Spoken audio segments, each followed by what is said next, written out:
Is the cat finally out of the bag? Is Ellen DeGeneres not a nice person?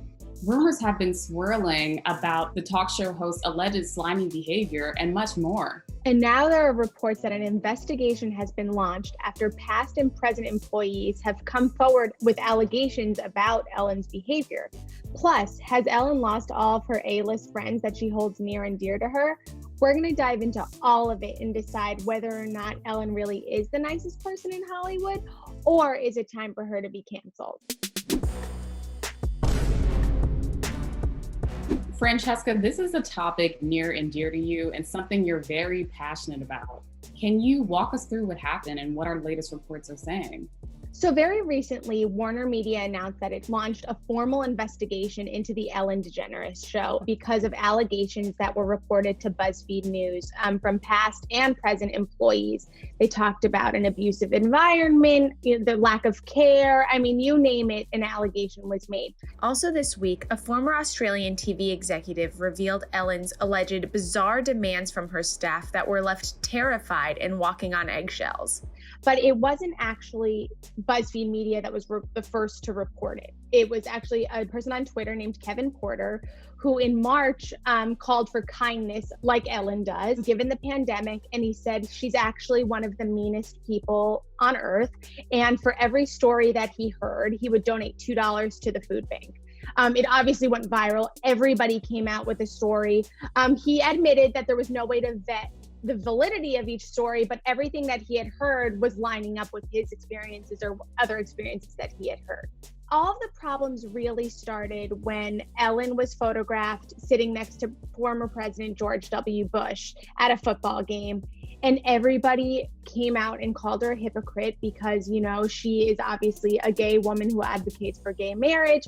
And he famously spoke out against gay marriage, though he was pro civil unions.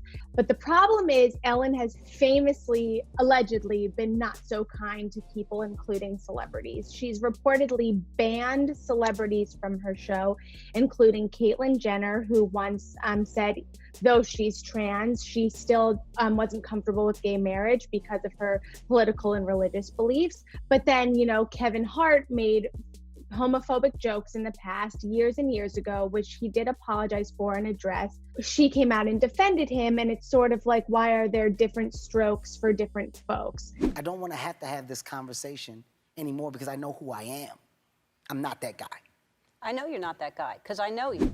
And the point I wanted to make about Kevin Hart is he did apologize, but then he later released a statement saying he's no longer apologizing. So, Ellen, you're kind of backing someone who doesn't match your mantra. I'm wondering now if, given the drama surrounding her show, the climate that we're in politically, if it's now her perfect time to sort of retire. I mean, there was a report that came out that her famous A-list friends, the Jennifer Anistons of the world, the Sandra Bullocks, you name it, none of them have come forward to defend her. Normally, even if someone does something controversial, you always get one or two people that's willing to sort of like take a bullet for them on the publicity front. Not a single person has said anything here, including her own wife, Portia, which I honestly get where that's coming from, but it's just radio silent. Yeah, Kevin Hart, are you going to come to Ellen's defense?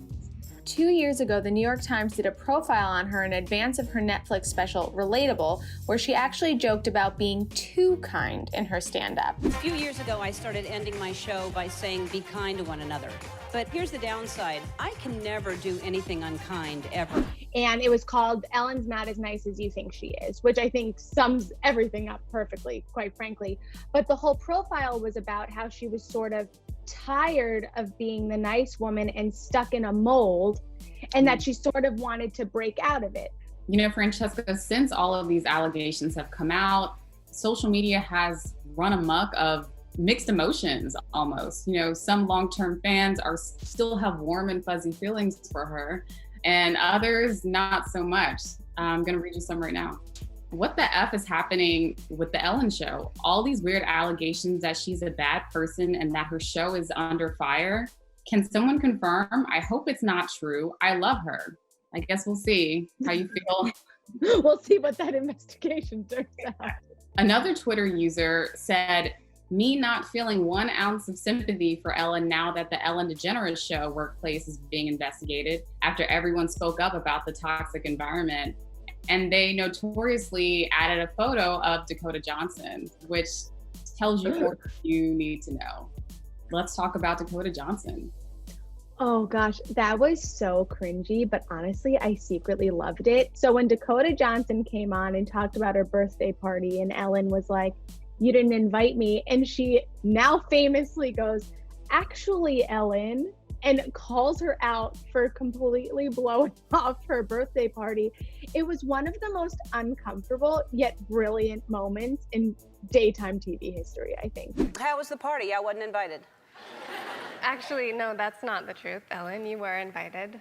I think from any celebrity to come out and call Ellen on her own show, nobody expected it to be Dakota Johnson.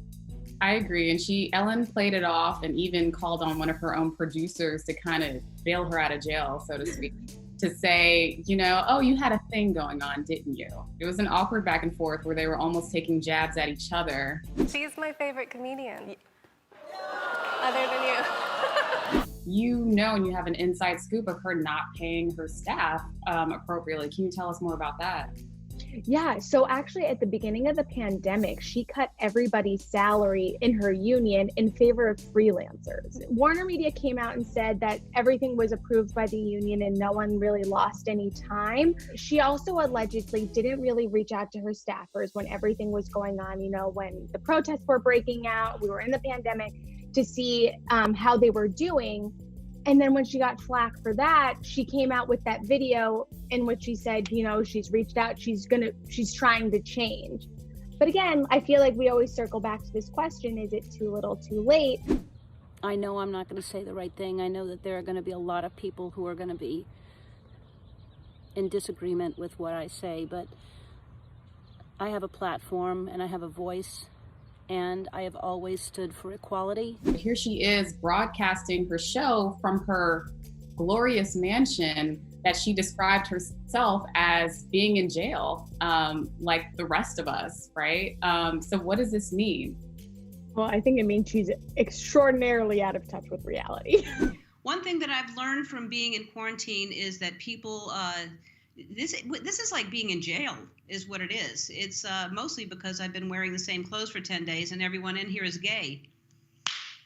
The jokes that I have. I think there's going to be a clear divide of opinion on this one. And I'm curious, where do you think the people are going to land Ellen? Is she canceled?